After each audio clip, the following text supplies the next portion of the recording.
Thank you, Digvijay, for the opportunity to be a part of this course. While the slides are being loaded, it's very nice and heartening to see so many people bright and early in the morning for a neuro-ophthalmology course. Just shows that the gray is still active and kicking. Electrophysiology, the role of electrophysiology has changed over time, and earlier, while we were far more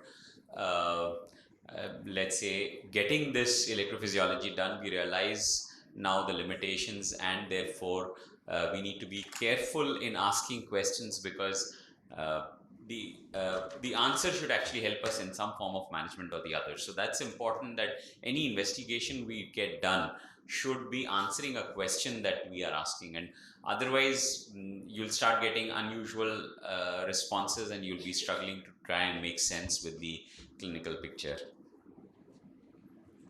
I think we should get our own laptops, huh? They seem to be doing better than their own laptop. So the cable is better suited for everybody else, because others make us quiet. Huh? This is not the presentation yet. This I have Dr. ROHIT SAXENA. I got it copied there. I hope you have copied it. Sure. Great. Thank you. So I'll essentially be covering VEPs and not too much, because obviously because of time constraint, and VEP is the most important evaluation that we need to do.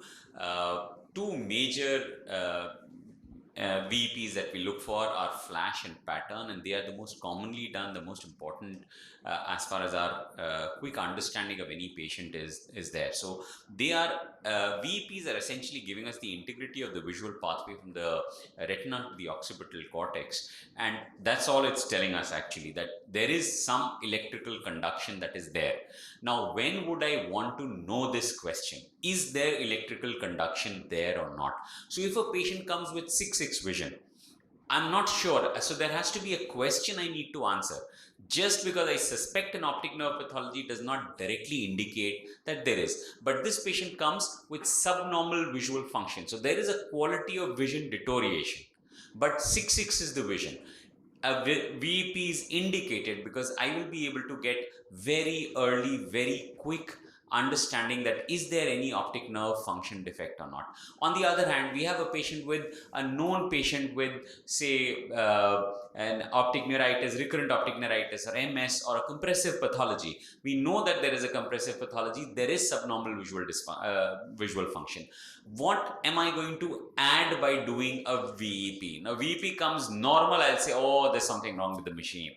This is useless. My diagnosis remains, I can see a tumor there, it is compressive neuropathy with visual function deficit. It comes subnormal, I say, of course I expected this. So why did you get it done?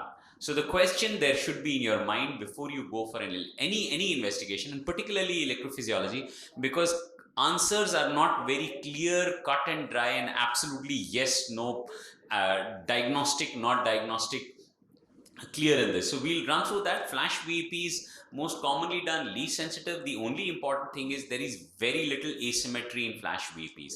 So if you have a difference, you know that the eye is definitely affected. There is very low asymmetry. The other important thing is its use in functional disorders, non-organic pathology. So you have a patient severely affected and the VEPs are normal. The conduction pathway is normal. We see because of the electrical conduction.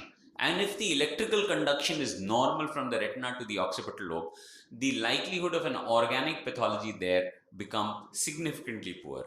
The other side of it is that the advantage of a flash is that the patient cannot escape getting the VEP done. In a pattern, if he does not look at the pattern, looks away, or does not actually focus on the changing the pattern, we may get a subnormal affected. But flash, very high light, you just are able to see. So patients with poor cooperation, optical issues you are able to. So these are the pattern. We won't talk about it. We talked about pattern. The issues of pattern can be refractive errors, the patient is not concentrating, not interested, retinal pathology. So all these may make a difference, and that is why you need to be careful in ordering and interpreting them. The P100 latency is the most robust measure that we do and gives us a good idea of visual functional dysfunction, and you can have a whole lot of causes that can affect the pattern VEP, and it's definitely not pathognomonic of optic neuritis. In fact, that's what we usually see. If you send a patient for VEP, there is some dysfunction, they write optic neuritis, we give the patient IV methylprednisolone. So please put the patient in complete perspective, and obviously it's not just for optic neuritis. We just run through some interesting cases to give us an idea where we can find this thing to be useful. So this was this 32-year-old female with sudden onset loss of vision in the right eye. 4 days ago, pain on ocular movement, subnormal vision, right RAPD is there, quite clear, quite definite. So you think in terms of an optic neuritis. Now in this case, now in optic neuritis, we have multiple reasons why we may want a electrophysiological confirmation. One, of course, because the fundus is not showing anything, it diagnosed in retrobulbar neuritis. The other thing that that we can, and I will just show in this, another 31-year-old male, again presented with sudden onset loss of vision. You can see right eye significantly affected, RAPD, clear retrobulbar neuritis. You look at the VEP, you see changes in the left eye also. So while I'm in this patient, I'm not looking at right eye for confirmation of optic neuritis. I have very clear-cut signs, and of course MRIs have been talked about. Now MRI is almost a must to do, and it's not really an option anymore, and therefore VPs are not adding. But the other eye involvement, so subclinical involvement in the other eye is what I'm looking for. Involvement in the other eye, you know there is a higher chance that this patient may have multiple sclerosis or some other pathology, and this just rings a few bells. That's about it. A lot of VEP has been discussed in MS. Now no more it is considered an important diagnostic or prognostic investigation, and therefore is not a must do. And as I mentioned, we are more now interested in MRI. That is far more important, because it not only demonstrates structural changes, but VEP does provide us functional information, and it may possibly have a role when we are doing research or trying to evaluate the potential effect of drugs that may be tried for optic neuritis or multiple sclerosis. So this was just where we mentioned. So again, another interesting case, this gentleman came with sudden onset loss of vision in the left eye, and he had a history of trauma in the right eye. Now, I mean, you associate head injuries with road traffic accidents with a little bit of spirits involved in the picture, and we thought maybe this guy is malingering and he forgot which side he had the trauma. So he presented with trauma to the right forehead and left eye loss of vision. Is there traumatic optic neuropathy? Of course, you can see the, you can see the trauma onto the right side. You can see all this here, but the loss of vision was in the left eye. Of course, there was an RAPD, so it did confirm that there is optic nerve injury in the left eye. But you can see the VEP, you can see that the left eye were absolutely flat responses, and the right eye showed an absolutely normal. So why that happened? Of course, the CT told us the trauma line, the fracture line from the right forehead went right to the other side optic nerve, and a freak kind of accident. But again, it just helps us to confirm what we are suspecting. So we need to have a clear question when we are investigating. This was a 30-year-old lady, progressive loss of vision, significant visual deficit. You could see atrophic papilledema both eyes. She had very poor visual functions. The question was, do we actually go in? Is there anything she's going to gain from this surgery? Again, you could see a hint of waveforms. There was some conduction there. There were some nerve fibers that were still existing. So we did optic nerve sheath fenestration on one side, and you could see recovery of vision and the VEP. So it may help us and guide us to understand and evaluate how much potential vision is there. This 24-year-old male was receiving ATT, presented with significant visual loss. Now, is there ethambutol toxicity?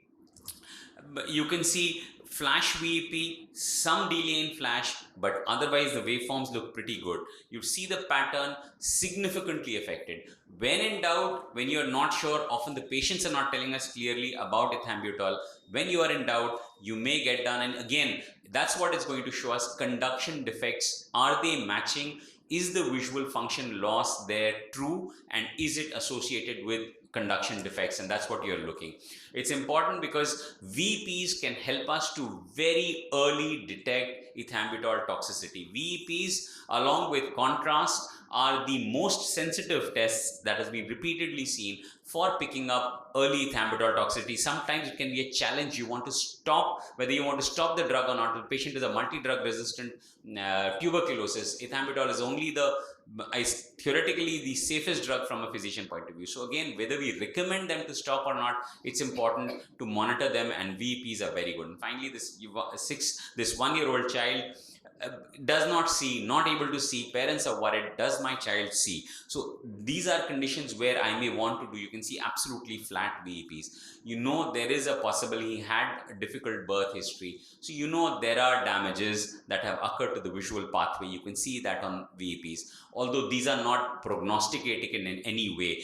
Although it is telling me today there is no conduction, but we know that over time myelination may progress, may develop, and some other neurons may take up the function, and the child may start seeing or may start developing a visual field. As I mentioned earlier, in hysteria, malingering, abnormal VEPs in patient, always remember, in a patient you are thinking is hysteria or is functional, an abnormal VEP is a red flag you would want to investigate. And of course, other than what the things we talked about, there are all optic nerve pathologies we've talked about. When you want to measure visual acuity, so pattern VEP in small children is giving us fairly robust ideas about the potential vision in a child. And of course, malingering's visual potential in opaque media and unexplained visual loss. Thank you very much for the opportunity.